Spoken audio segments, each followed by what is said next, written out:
కృష్ణా జిల్లా మచిలీపట్నంలో సూర్యాగర్ పథకాన్ని మంత్రి ప్రారంభించారు. ఎస్సీ ఎస్టీ లబ్ధిదారులకు 100%, ఇతర వర్గాలకు 40% సబ్సిడీతో సోలార్ ప్యానెల్స్ ఏర్పాటు చేసుకునే అవకాశాన్ని ప్రభుత్వం కల్పిస్తుందని మంత్రి కొల్లు రవీంద్ర చెప్పారు. విద్యుత్ సంస్కరణలో భాగంగా కేంద్ర రాష్ట్ర ప్రభుత్వాల సంయుక్తంగా తీసుకొచ్చిన సూర్యాగర్ పథకాన్ని ప్రజలు సద్వినియోగం చేసుకోవాలని ఈ సందర్భంగా మంత్రి పిలుపునిచ్చారు. ప్రతి నియోజకవర్గంలో 10,000 కనెక్షన్లు ఏర్పాటు చేయాలనేదే ప్రభుత్వ లక్ష్యమని అన్నారు.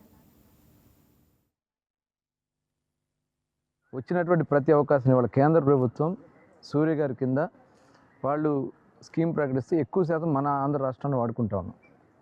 మరి అందులో భాగంగా ఈరోజు మరి ఇక్కడ ఉల్లింగిపాలెం హరిజనవాడలో సోదరుడు విజయ్ ఇంట్లో 2 కిలోవాట్లకు సంబంధించినటువంటి ఆయన యూనిట్ పెట్టుకోవడం జరిగింది.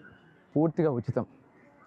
ఏదైతే ఇవాళ ప్రభుత్వం ఎస్సీ ఎస్టీ వర్గాలకి 2 కిలోవాట్ వరకు ఉచితంగా ఇవ్వడానికి అంటే దాదాపు 1,20,000 రూపాయలు అవుతుంది.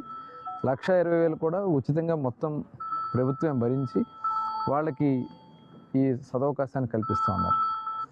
దాంతోపాటు వాళ్ళు ఏదైతే ఇంటి మీద పెట్టుకున్నటువంటి ఏరియా కూడా రెంట్ కడతా ఉన్నారు. స్క్వేర్ ఫీట్కి రూపాయి చొప్పున 120 స్క్వేర్ ఫీట్లకి 120 రూపాయలు వాళ్ళకి ఇంకా అదనంగానే వస్తూ ఉంది. అదేవిధంగా మరి ఎవరైతే మనం ఈ 2 కిలోవాట్ పెట్టుకుంటామో 78,000 రూపాయలు సబ్సిడీ ఇస్తారు. అంటే 1,20,000 రూపాయలలో 78,000 రూపాయలు మిగతా వారికి కూడా ఓసీలకు కానీ మిగతా వాళ్ళకి వస్తే బీసీలకు అయితే ఇంకొక 20,000 రూపాయలు అదనంగా 98,000 రూపాయలు దాంట్లో కట్ అయ్యి కేవలం 27,000 రూపాయలు కట్టుకుంటే వాళ్ళకి 2 కిలోవాట్ పెట్టుకునే దానికి అవకాశం వస్తుంది. మరి ఈ అవకాశాన్ని అందరూ కూడా సద్వినియోగం చేసుకోండి. ఇంకా మిగిలిన కరెంట్ ఏదైనా ఉన్నా కూడా గ్రిడ్కి తీసుకుని గ్రిడ్ నుంచి కూడా మనకి అదనంగా డబ్బులు వచ్చేదానికి కూడా అవకాశం ఉంది.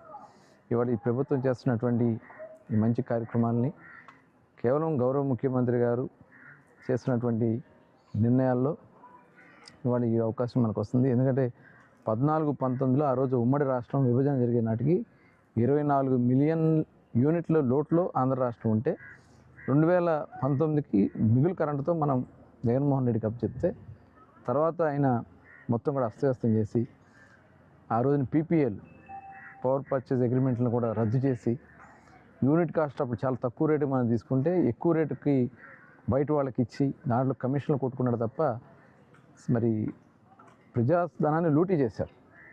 మళ్ళీ ఇప్పుడు మనం ముఖ్యమంత్రి గారు తీసుకున్న నిర్ణయాల వల్ల సోలార్ పవర్ ఇస్తున్నాం, అలాగే విండ్ పవర్ కానీ అలాగే పంపుడు పవర్. ఇప్పుడు ఏదైతే నదుల్లో వచ్చినటువంటి వాటర్ని పగలు ఈ సోలార్ ద్వారా వచ్చే కరెంటుతో ఈ వాటర్ అంతా కూడా ఎత్తైన ప్రదేశాన్ని కొండపైకి లిఫ్ట్ చేసి రాత్రిపూట పీక్ లోడ్లో ఉంటుంది. ఆ టైంలో కూడా మనం ఆ వాటర్ని రివర్స్ పంపింగ్ ద్వారా చేసి దాన్ని విద్యుత్ ప్రొడక్షన్లో తీసుకొస్తున్నాం. ఇవాళ దీనివల్లే గూగుల్ లాంటి సంస్థలు వస్తూ ఉన్నాయంటే ఇవాళ దాదాపు 6 గిగావాట్ ఆల్రెడీ ఇప్పుడు 3 గిగావాట్ గూగుల్కి మిగతా సంస్థలకు 3 గిగావాట్ చేస్తాం. ఇంకో 3 గిగావాట్ పైప్ లైన్లో ఉన్నాయి. ఎందుకంటే భారతదేశం మొత్తం కలిపి ఇప్పుడు ఉన్నది కేవలం 1.5 గిగావాట్ మాత్రమే. 1 గిగావాట్ లోపే, 1.5 కూడా 1 గిగావాట్ లోపే ఉంది. కానీ ఒక ఆంధ్ర రాష్ట్రానికి దగ్గర 6 గిగావాట్కి సంస్థలు ముందుకు వచ్చినాయంటే అది గౌరవ ముఖ్యమంత్రి గారి యొక్క పరిపాలన దక్షతకు ఒక నిదర్శనం. ఇవాళ విద్యుత్ సంస్కరణ చేసినా ఈ రాష్ట్రంలో అభివృద్ధి చేసినా అది కూటమి ప్రభుత్వం జరిగింది. అలాగే ఇవాళ పేద ప్రజలకి ప్రయోజనం చేకూర్చే ఈ సూర్యగారి కార్యక్రమాన్ని అందరూ కూడా సద్వినియోగం చేసుకోవాలని చెప్పి కోరుతూ ఇవాళ మచిలీపట్నంలో ప్రారంభించాం. ఇవాళ దగ్గర ఒక 975 వరకు మరి ముందుకు వచ్చారు. మిగతా వాళ్ళు కూడా ముందుకు వస్తే అందరికీ బిగించిన 100% ఏదైతే ఈ సూర్యగారి కింద ఈ ప్యానల్స్ బిగించడానికి సిద్ధంగా ఉన్నాం. మరి అందరూ కూడా ఈ అవకాశాన్ని సద్వినియోగం చేసుకుని ఫస్ట్ ఫేజ్లో 10,000 కనెక్షన్లకి ఇవాళ గౌరవ ముఖ్యమంత్రి గారు ప్రతి కాన్స్టిట్యున్సీ 10,000 కనెక్షన్లకి అవకాశం ఇచ్చారు. ముందుకు వచ్చిన వాళ్ళు ముందు చేస్తాం. 100% అందరికి కూడా ఈ సోలార్ ప్యానల్స్ బిగించుకునే అవకాశం వస్తుంది. సద్వినియోగం చేసుకోవాల్సిందిగా కోరుతాం.